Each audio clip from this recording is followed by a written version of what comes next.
Hello everyone, this is Anshita Kakuste and I'm here with Mr. Kenneth Sequeira.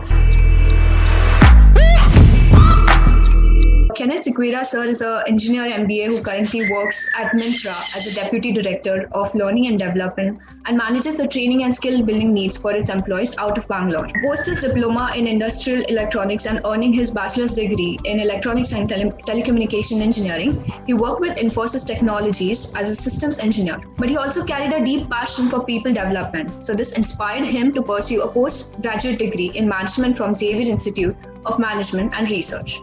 He specialized in human resource management and over the last 8 years has built his expertise in learning and leadership development. His work for multinational companies like SR, IMRB and Cantor, helping develop their employee learning agenda and creating an environment for employee development and growth. He is also a certified career development and life coach and supports professionals and youth in finding greater purpose and joy in their careers. So why did you pursue human resources specifically after engineering and how did you prepare for the same? That's a question for the ages, and I've always been asked this question even in my job interviews on you were pursuing engineering and then you worked as an engineer for a few years and why then an MBA all of a sudden. I think for that, the most important factor that helped me in that direction was asking myself why, asking the question why. And this was long back when I was in third year myself and I was doing my placement team and would track with acquisition people who come to the college and carry out interviews, and we would interact with these people to understand a little bit about their work and they share what they would do as recruiters. And it was very interesting for me at that time. It appealed to certain interests that I had, which was to see people develop, to help people realize their true potential. And over time, the answer doesn't come immediately, but over time I realized that's the mission, that's the purpose, that's my big why that I always wanted to live through. And so I then started looking for what are the options for it within the world. And I could become a teacher, but I found within the management space, I could look at human resources and particularly L&D. And so that's how I pursued this line in my career. Is it the case that HR becomes stagnant after a few years? What is your point of view in that? Do you have something against human resources there? No. So no. No. So most people would like to imagine that, right? That if I get into human resources or I get into marketing or if I get into a certain field, that the field that I am in is good to grow and I want fast growth. So it's best to get into finance or to get into marketing or to get into a banking job because there's good growth there. These days it is, get into an FMCG company and I'll grow. Nothing could be further from the truth. So in my own career, almost 8 years in human resources field itself, I have had role changes, job changes that I've done, organization changes if needed. Every 2 or 3 years, there's been something. Sometimes an opportunity presents itself. Sometimes I have gone out and actively sought that opportunity.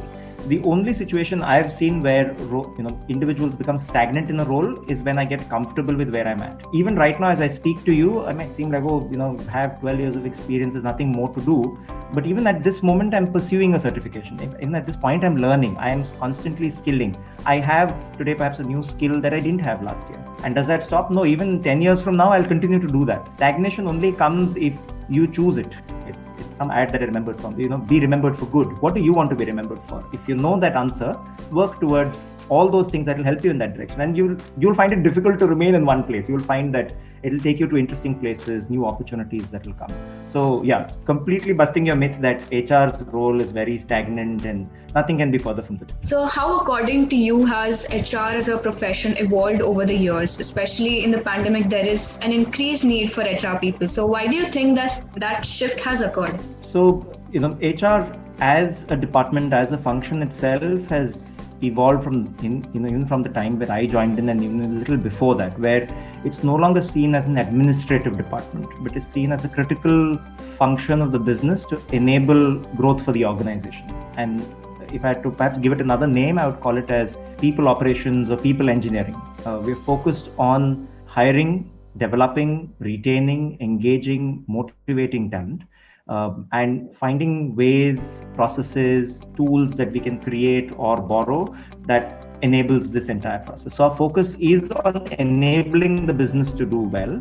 And so we are in that enabling function role. We enable things to happen. I think the other important shift that you would notice in human resources around the world is the increasing role that a manager plays as an HR professional. And I know it sounds weird because, say, the manager is perhaps in some other department. How is he or she supposed to take care of HR? But the thing is, they actually play an active role in hiring talent, in engaging with their team members, in understanding what their needs are, understanding what their development needs are, understanding what their career aspirations are. So the manager starts to play a very active role. So in fact, I would say that the human resources department as such is now gone to the stage where we enable managers to be able to take on these activities with their team members effectively. And the on-ground engagement, the on-ground motivation, training, all that is still taken care of by the manager. So our work is now to support that manager to be able to do a great job with their team. So there's a lot of things when a person goes to an interview, or there's an HR person from a certain company is interviewing you. What would you suggest for that person to keep in mind certain points during the interview? As interviewees, I think it's most crucial for you to find the organization that will be a right fit for you.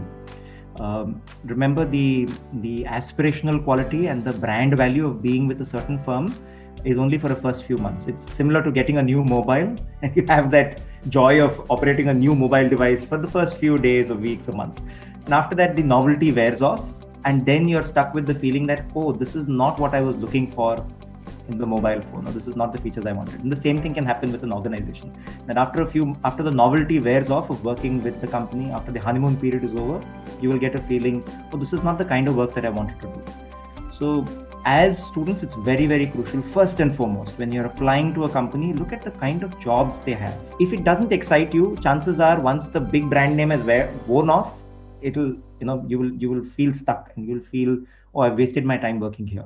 Next is check out for what are the kind of skills, capabilities is it that they value about the people who work with them. Almost every company today has a social media presence. They have a LinkedIn page, or they have a page on Twitter or on Facebook or most other social media platforms. Check those out. See what is it that they are talking about.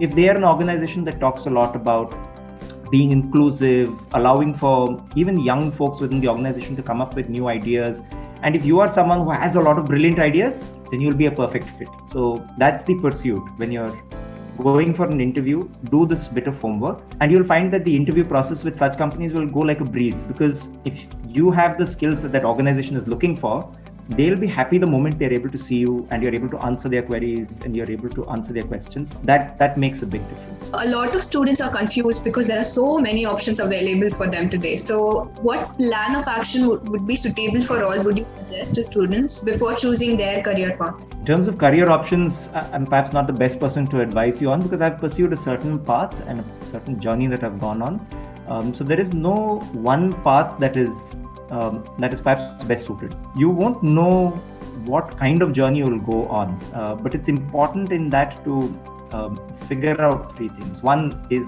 knowing what your purpose is. I spoke about that earlier. Have your why. Why I want to do this is very, very important. Figure that out first and foremost. And basis that, you can then figure out what are the kind of options that are available. So the thing that, as I said, excited me was to help people. Even back in engineering, I would sit with students and take them through a concept that they're not able to understand. I would play the role of a trainer even then without knowing it. Now I see it in hindsight and I understand it was like very obvious in the patterns. But try and find those patterns. What is it that you enjoy doing? Even right now in your career, you like to pursue certain kind of activities. Next, try and see how you can transfer this into the corporate world. See what are the kind of skills that you have. If you have great attention to detail and you have a certain flair for certain technologies, then is there a job where I can work on those technologies that I'm interested in and where they look for someone with attention to detail? Getting into the research field, getting into design field within that technology is the best way to go, because then you are someone who has great attention to detail. So finding how you can leverage those skills is the next step. Once you've figured out what you want to do and what you like doing and why you like doing them. Next, and the final step is really to identify what career suits you best. So even today, I always work with that. You should have what is called as an exit strategy to be able to move out of what you're currently doing and take up something else that is related to your skills and that strongly connects to your purpose for living and your purpose for working. Thank you so much for coming here today. It was very, very nice to talk with you.